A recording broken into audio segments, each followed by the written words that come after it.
I mean, I didn't expect it. Of course not. I thought it was still a very high-level first set. I think with a muscle injury, I mean, he knew probably to beat me after the first set, he would have had to play probably at least 3 more hours. And that's very difficult to do if you have a tear, if you have a muscle injury. It's difficult to continue playing at high intensity because it doesn't get better. In the worst case scenario, it gets worse. So that was maybe more it. But again, as I said on the court, I have nothing but respect for him. I absolutely admire him, and yeah, it's the way it is now.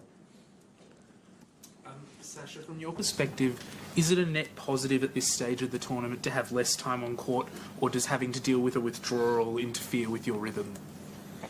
I still think that I played a high-level set. I think we both did.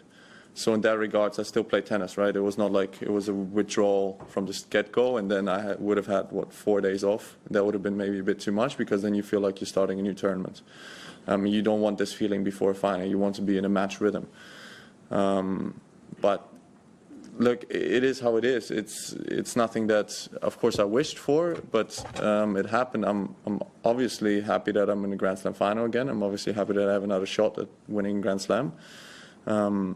Was it the way I wanted it to end? No, of course not. But it's how it is sometimes in sports. I've been in his situation, at the French Open, with probably a worse injury.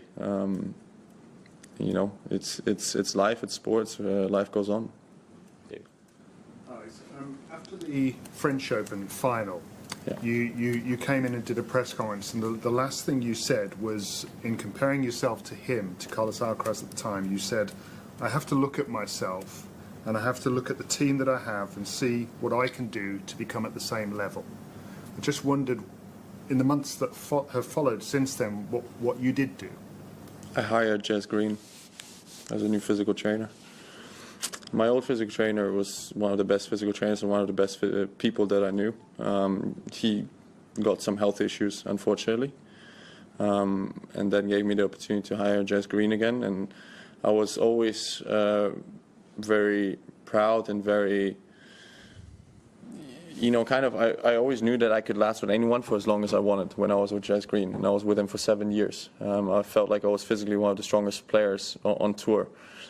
I was not with him when I got injured. So recovering from injury and coming back from the injury, I think the hard work needed probably to double and to go up even more to become the same level again. And that was the reason why I hired him, to be physically at the same level again that I was, and to be able to compete with those guys. Because I think I said it also after the French Open final, I got tired against Carlos. I simply got tired in the 4th and 5th set. Yes, there were some unlucky moments. The match could have gone a different direction. If the out call would have been called out and all of that. But in general, I got tired, and I didn't want that to happen this year anymore. Matt. Hey, Sasha. Yeah. Well done. Thanks. What have you done, or how do you feel in the last couple weeks that what you did in the last couple months, when you were so vocal, in October and November, about how much you were practicing after Massage and getting prepared? I think I was. To be honest, that paid dividends? Yeah, I don't think I was vocal about it. I think people just noticed it more. Look, I made no secret about it. I was very frustrated after the U.S. Open. I was very disappointed with myself, with my performance and how I played there. And again, my goal is still to compete with the big guys and to compete for these kind of tournaments and try to win them. And for that, I need to get better. I need to improve on the court. I need to improve physically. And that's why I kind of said to the end of the year tournaments, you know what, yes, I'm going to play them, but I'm going to play them also to improve and to try to become a better tennis player. And I was still practicing throughout the tournaments. I was still doing quite a lot of physical training through the tournaments as well, for these kind of moments, for Grand Slams, and hopefully to be able to lift these kind of trophies. Hi, Sasha. Yeah. On court, you said that you had a chat with Novak in Shanghai last year. Yeah. Can you share some context, and Why were you in a tough spot mentally, like you said? Because I was disappointed after the French Open how my year was going. I was not winning tournaments anymore. I was, again, US Open, I keep going back to US Open, but US Open was extremely disappointing to me because I thought I had a big chance to go very far there, to make it to the finals, and I performed bad, very, very bad in my opinion. And you know, I was just asking him how it was for him when he was when he was having difficult moments, you know, 2016, 17 and all that, how he was coming back. He was always very open to me, and we had very long chats there as well. We practiced quite a lot together actually in Shanghai, funny enough. Yeah, and he was just talking to me about his situations and about his experiences with difficult times. No, the lady first. Yeah. Can you, obviously your opponent's still to be decided, but could you share your thoughts on facing either of the players that... Yeah, I mean, look, I think Yannick has been the best player in the world for the past 12 months. There's no doubt about it. Won 2 Grand Slams, has been very, very stable in those regards. So definitely, you know, one of the best players in the world. And Ben is very young, very up and coming still. Has unbelievable power. Has a serve that maybe we've never seen before in terms of variety, not only speed, but just what he can do with a tennis ball. But I think it's going to be interesting. I think obviously playing in the night maybe will favor Yannick a bit more, because just simply the ball will not be just as alive for Ben as he would maybe like. But we'll see who it's going to be, and I'm sure it's going to be a tough battle on Sunday no matter who it is. Alexander, well, congratulations.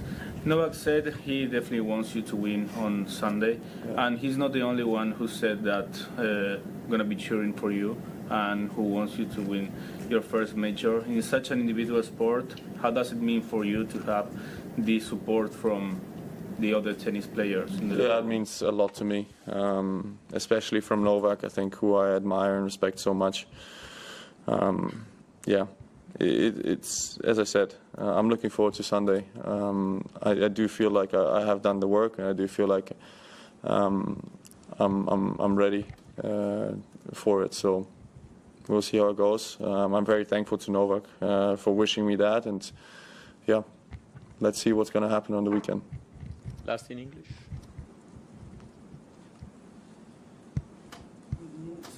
Some people have criticized Novak for stopping the game quite abruptly, perhaps not calling the doctor, not considering a little bit more the retirement. Would you have handled that situation differently? No, because Novak knows his body better than anyone else. It's as simple as that. And also, what is a doctor going to do? I know from his team, because I talked to his team after the match, he was already on painkillers, you know, and he knows that it's an injury that he had before.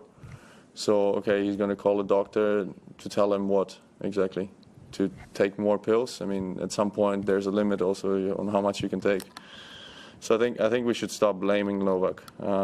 Novak has done absolutely everything he could on the tennis court in the last 20 years. I said it on court, he's won this tournament with an abdominal tear where most players can't even continue playing. He's won this tournament with a hamstring tear. You know, so he's a 10-time champion. I think we should all just respect that in a way, because there's nobody in this sport's history who has won and who has done as much as him. So I think, yeah, there's nothing more to add.